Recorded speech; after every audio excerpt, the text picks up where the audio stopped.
This is an RNZ podcast. Saunter believes tomorrow's clash could even eclipse the 2011 Rugby World Cup final. And the All Blacks are the world champions for the second time. The 2011 Rugby World Cup final saw over 2 million local viewing audience, and I think cumulatively there was over 50 million globally. Numbers that could soon be humbled by the FIFA Women's World Cup. That was News Hub at 6 last Monday night, the night before the FIFA Women's World Cup semi-final between Spain and Sweden became the most watched around the world sports event ever held here. Now sadly, our football ferns peaked too soon in this World Cup when they beat Norway in Game 1 on day 1. Wilkinson's in the middle. Wilkinson! New Zealand won. Norway 0. And even though it was all downhill and out after that for New Zealand, Kiwi fans still bought into the World Cup big time, making it bigger than the Rugby World Cup for crowds and in our media. And our sporting media, not normally moved to mention women's football much, suddenly couldn't stop. Last weekend, the tournament even moved long-time News Talk ZB sportscaster Darcy Waldegrave to unleash Kipling-esque emotions on his all-sport breakfast show. All respect to the losers. And as of midnight Sunday week, only one team will experience the unadulterated joy of ascending their sporting Sagamata, or Everest as the colonising empire called her. Darcy seemed to be saying that in this case it really was the taking part that counted as much as the winning. There is still disappointment to be swallowed in this event, still the gut-wrenching reality of falling short. For one team to stand above all must be present. Respect to the losers. Without you, the tournament is nothing. Intense stuff, and in a literal sense, the losers were a big part of the story as well. All the former winners of the Women's World Cup were out by the quarter-final stage, and that included the incumbent champs from the US, whose official advert didn't date too well. What's it going to take to stop this US team? Good luck with that.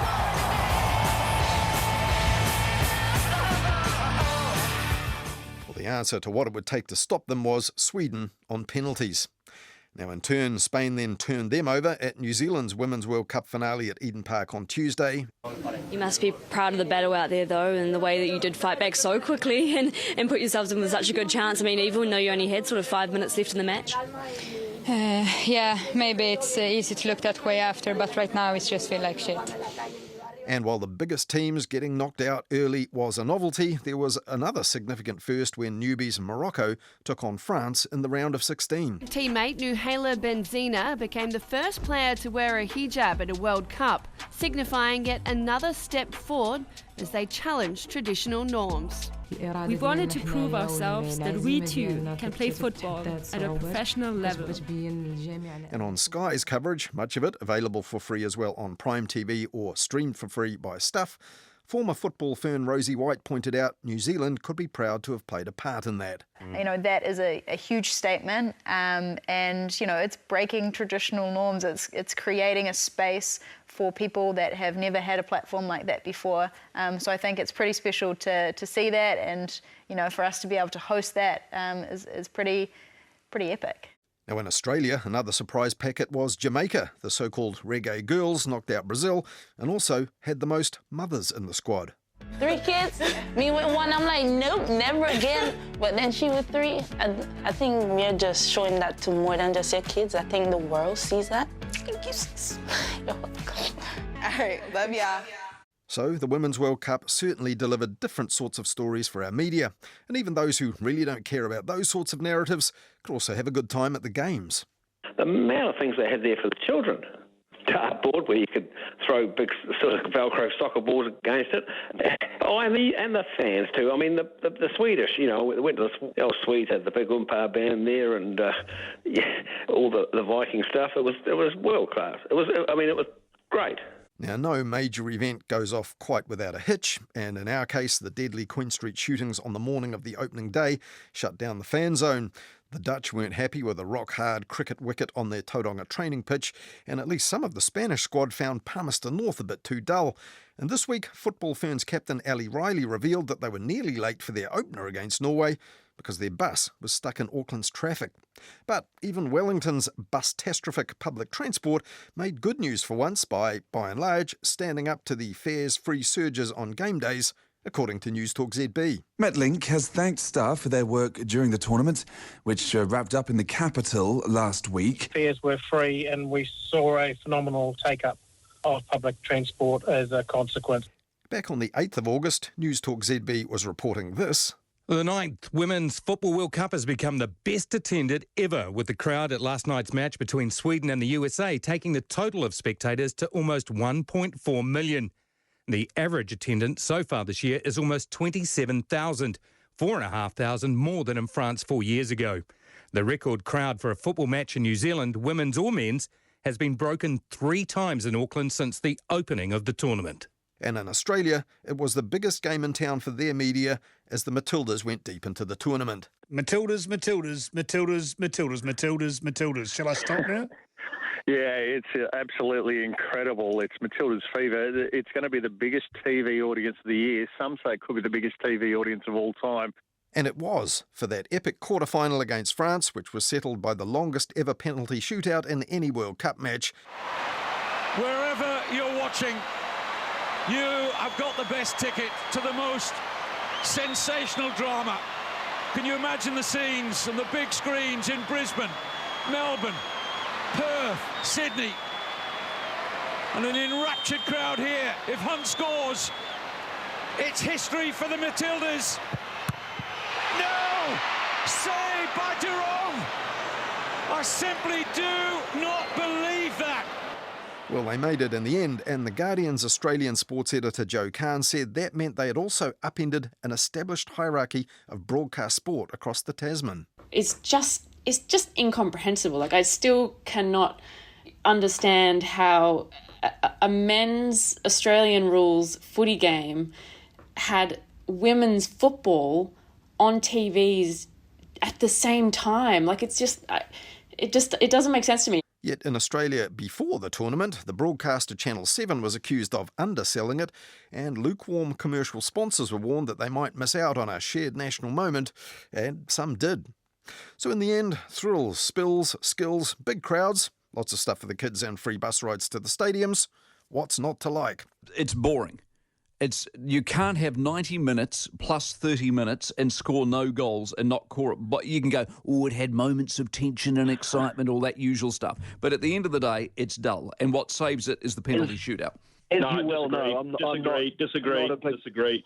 It was Mike Hosking on his breakfast show on Monday, and his sports panellists, TVNZ's Guy Havelt and Andrew Saville, couldn't convince him that the bulging stadiums proved that New Zealand really had embraced women's football. We're caught up in this because of what it is, not because it's women's sport or women's football or football. It's just an event that we've got. I think yes, because we were co-hosts. Exactly. But you take away the fact that it's females or whatever. I think the standard of football, I think the football's been outstanding. Yeah.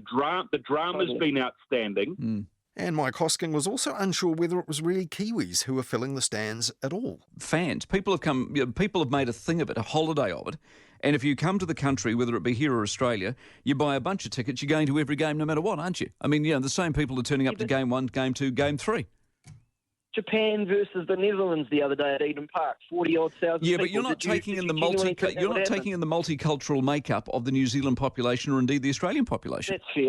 That's fair, but I still didn't think that there would be as many sellouts as there have been. Well, these days, more than 1 in 4 New Zealanders living here were born outside this country, possibly in countries with more interest in football than you'd find here. Though, does it really matter to anyone other than Mike Hosking what kind of Kiwis were actually in those record-breaking crowds? As TVNZ's Guy Havelt pointed out, there were fears about empty seats and a lack of enthusiasm right up until the football ferns set it alight on opening day on the 20th of July.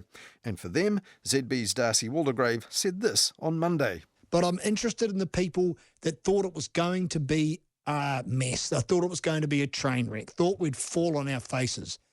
How are you feeling now? And as Tuesday's semi-final loomed large, the last World Cup match on our turf, some were even suggesting an Anzac bid for the Men's World Cup, another level again as a media and a commercial event, though ZB's Darcy Waldegrave didn't think that was very likely, though his listeners were still ambitious. Texter suggested maybe we could switch up Tour de France for the Tour d'Aotearoa here in New Zealand. Could work. Hey, there you go. Just extend the Tour of Southland. north considerably. This is News Talk ZB. It remains to be seen if a Tour de Southland really would be a compelling proposition for world cycling. Probably not in the winter, though. But among those arguing that the FIFA Women's World Cup was a revolutionary event for New Zealand was TVNZ's John Campbell. That it is being led by a FIFA product is truly unexpected. FIFA are revolutionary in the same way that Ronald McDonald is a vegan. And even FIFA Secretary-General Fatma Samora told a live debate in Auckland this week FIFA is a middle-aged European man riding a limousine around and stealing money. And around the world, not everyone was paying attention, even in some football-mad countries. On 9 to noon a fortnight ago, Catherine Ryan asked correspondent Daniel Schweimler in Buenos Aires whether the Cup was making a mark in Argentina's media. And when we do see any reference to the women's football, it tends to be the kind of thing that trivializes what they've been doing. Team Yilma Rodriguez of the Argentine team, she's appeared in the media simply because it was spotted when she came on the other day that she had a tattoo on her leg, Cristiano Ronaldo, on her leg rather than Leo Messi. She's got Maradona on the other leg, so that's fine. But she's been forced to defend herself in public. Why Cristiano Ronaldo and not the great legend of Argentine, male legend of Argentine football, Leo Messi? Oh dear, still more interest in the women's players' appearances rather than the way they play.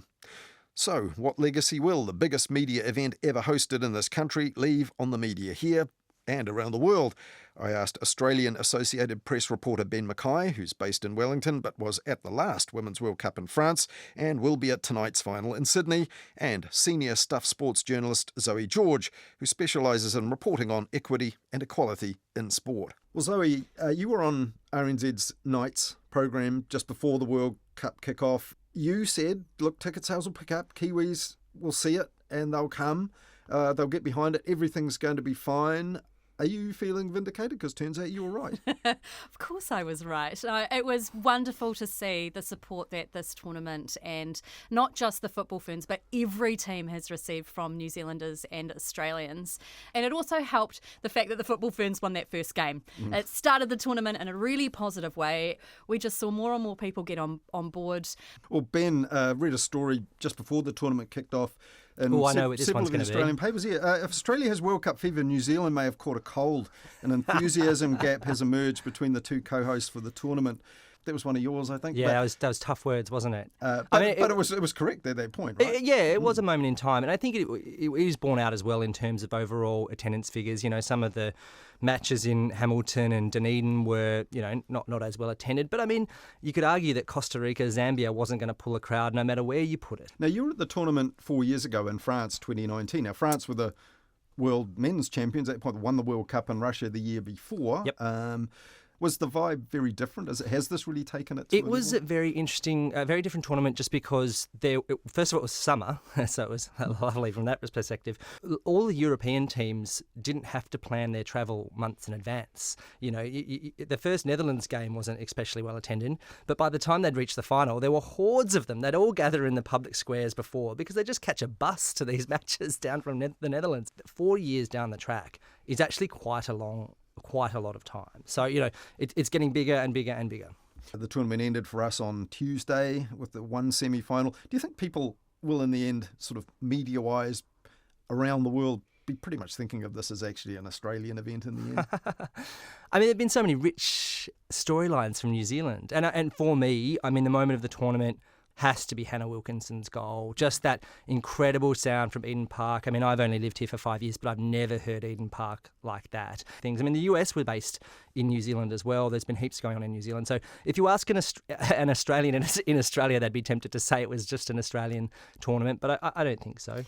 There are interesting stories like, for example, the first player ever to wear a hijab in a World Cup and all the way through into the knockout rounds for Morocco. Stuff like that you're obviously never going to get in the men's game. But beyond that, does the coverage reflect that it is somehow a different kind of game, a different structure? The coverage is slightly different because women's sport often is driven by social issues. And so a lot of the social issues have come to the fore, broader issues that we can talk about too. Now, and this I hope is something that we continue post World Cup as well. So things like pay and prize money equity. All that money that was meant to go to the players is being fed through their federations and then through to the players. But there is a lack of trust between players and some of their federations. Look at South Africa, look at the Falcons in Nigeria, look at Jamaica, look at Canada. All of these teams, these women, have had an experienced inequality when it comes to money. Nigeria haven't been paid for 2 years. And then there's the broader issues around abuse as well, with Haiti, for example. Having those social issues there, and then FIFA going, no, you can't wear the rainbow armband. Queer culture is a huge part of women's sport, and to say no, well, then we just find other ways to protest. And to see the Football Ferns captain, Ali Riley, paint her nails with the trans flag was just really beautiful to see. But is that the downside of the thing being such a success on the pitch? That all gets drowned out once you've got a sports tournament at the point where the most people are. Well, let's not forget attention. that the US won back-to-back tournaments 2019 in the midst of a huge pay fight with their federation. So, I mean, I went back through the history of some of my coverage for AAP for the Matildas. The first story I wrote was in 2014. It was a crisp 108-word match report from a match match they played against the Netherlands. The next story I wrote about the Matildas was the ABC cutting free-to-air coverage of the league. So, I mean, these are the sort of issues that sort of roll around. In the lead up to the tournament, I read about Channel 7 host broadcaster being accused of underselling it or not being all that interested, sponsors being warned, look, if this takes off, you'll miss out. Was that the case? People weren't really sure how it would go. I mean, Optus is reported to Optus was the main broadcaster, so telco like Spark Sport. They on-sold a package of matches to Channel 7, the free-to-air broadcaster, that strategy being get more eyeballs, get people sucked in, and they might want to buy the whole coverage. It's reported that Optus paid $20 million and that package of games went to 7 for $4 million, which must be the biggest bargain in the history of Australian sports broadcasting now. Given the numbers, that the Matildas' match against France was the most watched match in, I think, 18 years of most watched television program of any sort of thing. I'm not sure what the New Zealand numbers are, but these are genuine nation-building moments. Yeah, and Zoe, your organisation Stuff streamed some of the Sky coverage for free. So we're pretty accustomed now, I guess, premium sports events will be for subscribers on Sky Sport if you want the lot, but Prime TV screened a lot on free-to-air TV, and crucially, the Ferns 3 matches, as it turns out. But do you think that's a good mix? I think that combination of commercial and then free-to-air is really important because we want to bring new audiences to women's sport products. And sport is for all, not just for some. So we want to make it accessible, affordable, visible. And if we don't make it visible, then it's just going to fall off a cliff again. So by providing these two avenues, I think that's really important. Now, I have to say, I'm super proud of Stuff's coverage. We had our FIFA Women's World Cup hub and the team have gone hard out. And was fantastic. It was brilliant. And most of that coverage is led by men in my team, which makes me doubly proud to know that we've got male allies who believe in the coverage of women's sport and the value of women's sport. It started heaps before the tournament as well. From the draw all the way through, there was so much. If you wanted to know anything about the Football Ferns, it was in there. It was fantastic. I'm pleased to. Well, we're doing the same thing for the All Blacks during the Rugby World Cup. And we're also I'm less interested. But we're also covering WXV, which is the mini women's Rugby World Cup coming to New Zealand in October and early November, which will be epic. I can't wait to watch the Black Ferns. Millions of people have tuned in, whether it's through Sky or via our content. So what is the commitment going forward and what is the strategy going forward to ensure we capitalise on this wave? So we need all media organisations to make a commitment to women's sport, equity and equality in our coverage. So even if they're not the rights holders or directly benefit, you'd be looking for... Everyone has a role to play, and it shouldn't just matter whether it's a New Zealand team that's playing. It could be that we're going to commit to covering the Central Pulse this season and netball or whatever it is, making sure Farah Palmer Cup in rugby. At the moment, we're currently sitting for all women's sports coverage in the sports coverage ecosphere. We're looking at about 28% overall, which is a huge improvement from what it was several years ago, or even 3.5 years ago, where it sat at 12%. So we are seeing a commitment from media organisations. But we can always do more, right? Yeah, Sky TV, before the Tokyo Olympics, I think we did a program about them. They had decided a strategy that they called side by side, saying we will try and devote equal coverage. So that was their strategy. But in Australia, Ben, look, this has gone a whole other level in terms of the cut through. Is it going to be the same there? I mean, just to speak about my company as well, I mean, the Australian Associated Press, I mean, we've made the decision that we'll cover every A-League women's match in addition to every A-League men's match, and we have done for some time. And that's a news agency that's nationwide, so that will be fed to all online media, newspapers. That all of our subscribers get that. We do the same for the AFLW, which is the women's competition on the side of the AFL, and NRLW, as well as devoting extra resources to women's sport wherever it's needed. And I mean, like, it just makes sense. This shows there is the appetite, and there will obviously be a drop off from the highs of this tournament, but from my perspective, it'd be great to have somebody else apart from me and Phil Rollo, the Wellington-based staff reporter in the Phoenix press box, come kick off for the A-League women in October. And just to explain to listeners, AFL is a form of rugby played on a circle with too many posts. We don't have time. For some we don't reason, have time to get into that. They don't have sleeves on the shirts. Don't understand that. But yeah, that's a whole other story. Zoe, you talked about some of the the issues that are off-field things that are significant and important, social issues, equity issues, and so on. But also, is there a danger of celebrating this and perhaps ignoring, some of the downside? I mean, FIFA is a monster organisation which has been in the news for years for the wrong reasons, possibly reforming itself a bit now. But I was thinking of one story of yours, for example, about Hamilton getting money from FIFA as a host city, and spending quite a large amount of it on a sculpture, which is money that could have gone, as other amounts of that funding did, to actual development of the game for women and girls in that region. So that money actually came through the Lotteries Commission. So it was New Zealand public money. Oh, beg your pardon. So each of the host cities got a pot of money from the government to help promote FIFA, or to empower quote-unquote girls and women. And Hamilton spent, out of the $500,000 they spent $170,000 on this ginormous sculpture, which they believe would inspire girls and women to play football. And their reasoning was that if even one girl had her photo taken in front of the ginormous ball and was inspired to play football, then it's all worth it. Well, the local federation, Waikato Bay of Plenty Football, they only received $50,000 for the development programs of girls and women. So yes, we can celebrate the success and uplift women in this space and go, well, sport is for all, not just for some, but it's also about holding those in decision-making positions to account. So where is that money going? What are you doing to push forward for equity, to make sure that we have equal opportunities, equal sponsorship, equal investment, equal pay, equal prize money,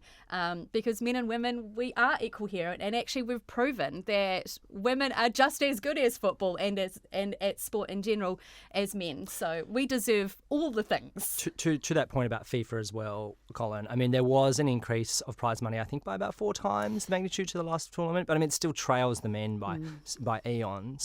And FIFA really have been dragged kicking and screaming to this party, and they still continue to make completely tone-deaf decisions, like announcing an all-male commentary team for their world feed for the tournament. I mean, it's outrageous that every host city got a broadcaster for FIFA's world stream that goes out. They were all men, and they were all men with British-sounding accents. So this is what the world of football, FIFA imagines it as.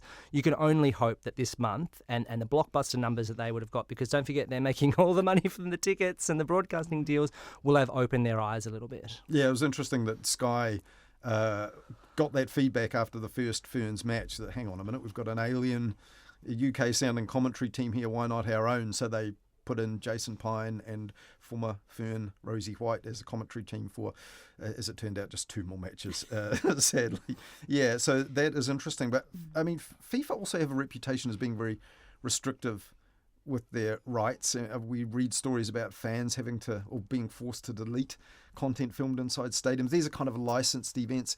Is that something that has to change, or have you bumped up against it in your reporting in any way? Well, I've covered 4 FIFA tournaments, a couple in Russia and the last Women's World Cup and this one. And then the media team have been quite lovely. And they even put on a little feast for journalists in the last match in Wellington. I had samosas and dumplings pre-match, so thanks very much, FIFA. FIFA's never had a reputation for underdoing the catering, especially for its own people. But in terms of, like, I mean, the right to film, to move about. Well, I mean, covering Bledisloe tests, I took a picture from the press box of the Haka and I got a big tap on the shoulder saying delete those photos, which I think that's the reality of commercial deals. But Yeah, I mean, they're licensed events, aren't that's they? Right. And I mean, FIFA exists because they are such commercial giants. I mean, I had to laugh the other day, maybe a couple of days ago, when they announced the release of the tender to broadcast in Australia the next coming World Cups for both men's and women's. So they've decided this might be an opportune time to go to market with their broadcasting rights in Australia, obviously to try and maximise the size of the deal. I mean, this is what makes them what they are. They are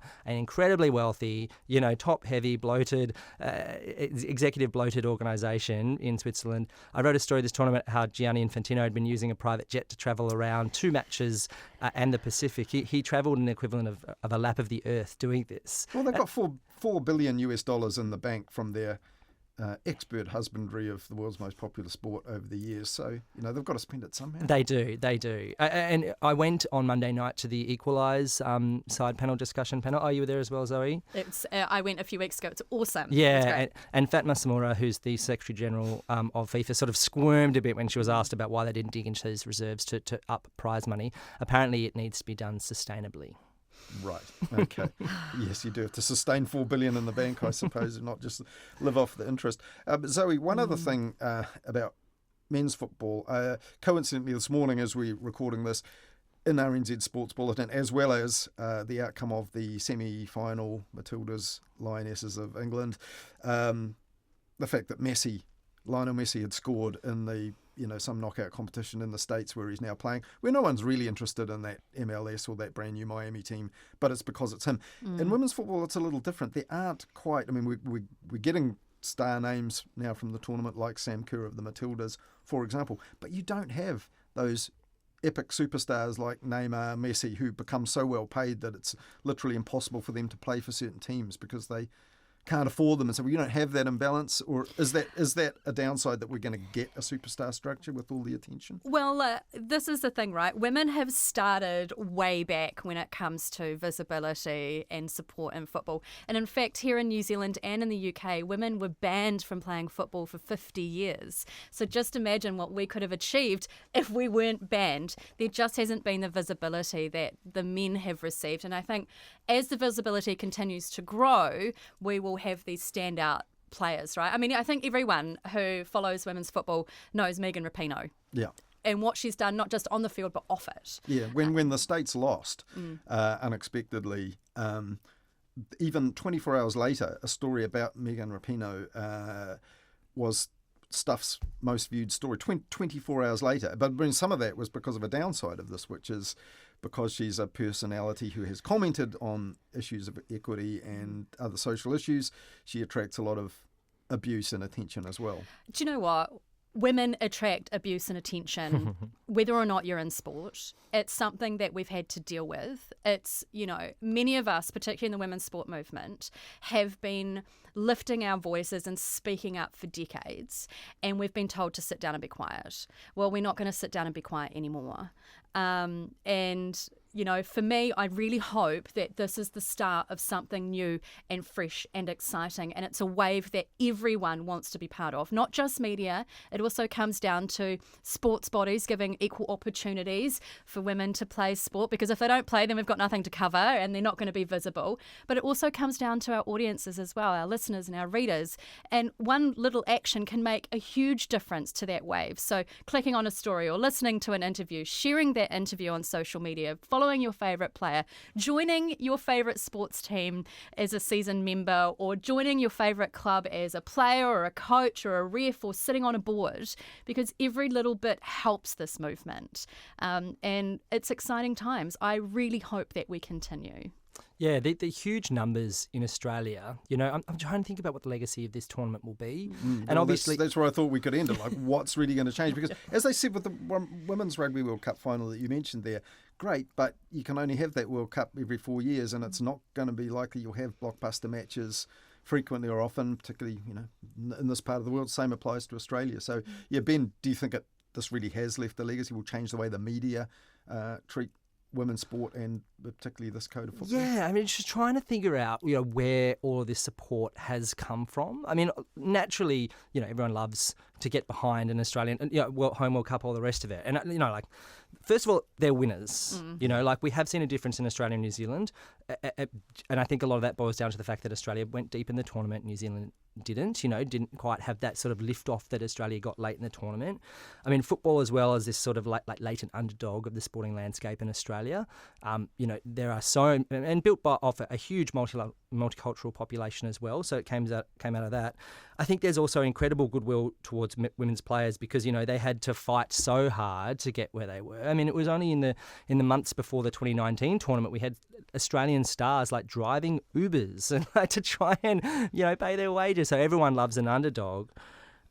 But I think also this team, because they look like Australians, they transcend other codes in that there's people from almost every state of Australia, every corner of Australia, different parts of the community. Shock horror, there are gay people in this team as well. They look like Australia.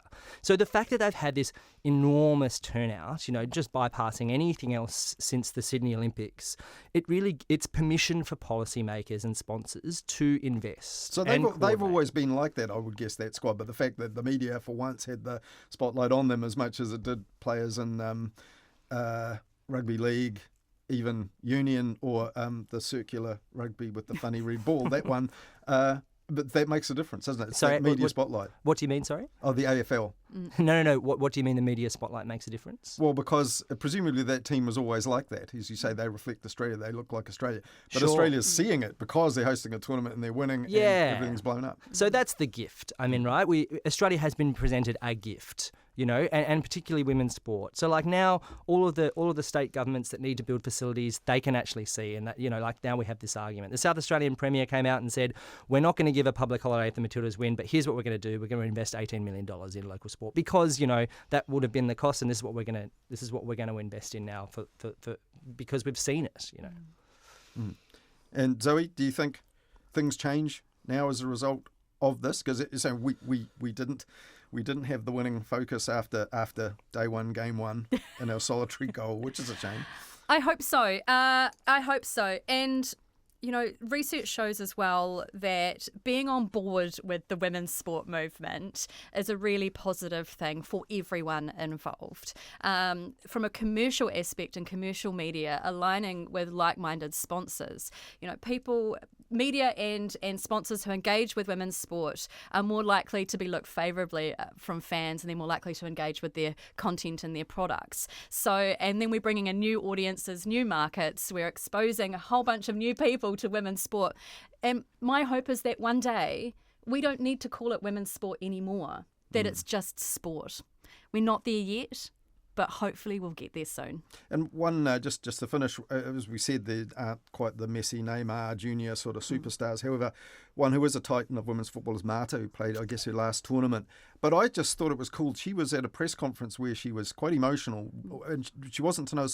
I thought it was after they'd been knocked out, but it turns out it wasn't. It was the day before what turned out to be the game that actually led to the elimination. And she made the point, pointed a finger at the media, so this hasn't just changed for us, the players, over her long career. I think 20 years she's been in international. She said out there among the journalists, there are people there who are able to make careers off and be involved in this sort of thing.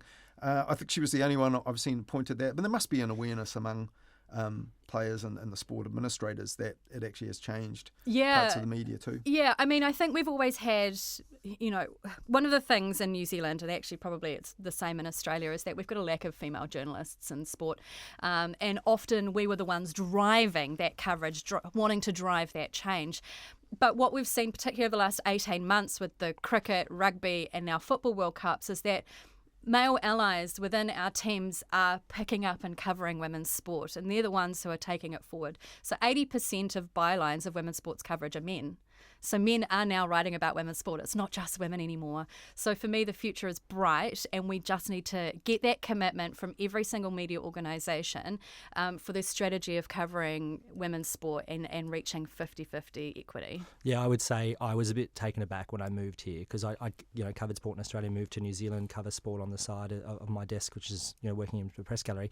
New Zealand press boxes are so blokey. There are not many chicks around at all. I can't tell you how many many times I've been in a press box and walked in and I've been the only woman. It happens more often than not. I mean, I cover both men's and women's sport as well. But I must admit, I love being in that environment. The guys always make space for me.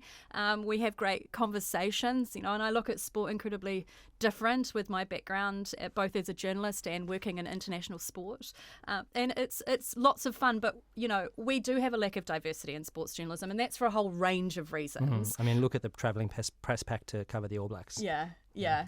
But do you know what I loved was when I was covering Netherlands, USA here in Wellington, I went down to the mix zone, and it was just, I think men were outnumbered by women. It was incredible. I bumped into a New York Times journalist and we had a good chat, and it was just amazing to see the number of female sports journalists covering this tournament.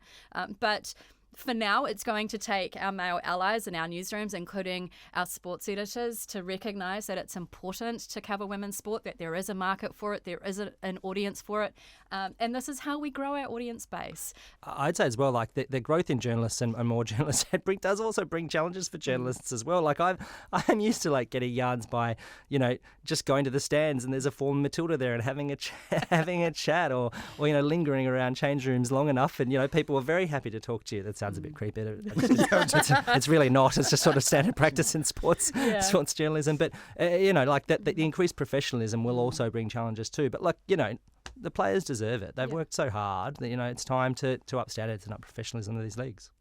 That was Ben Mackay, reporter for the Australian Associated Press news agency, who's based here in Wellington but will be at this weekend's final in Sydney, and senior Stuff sports journalist Zoe George, who specialises in reporting on equity and equality in our sport.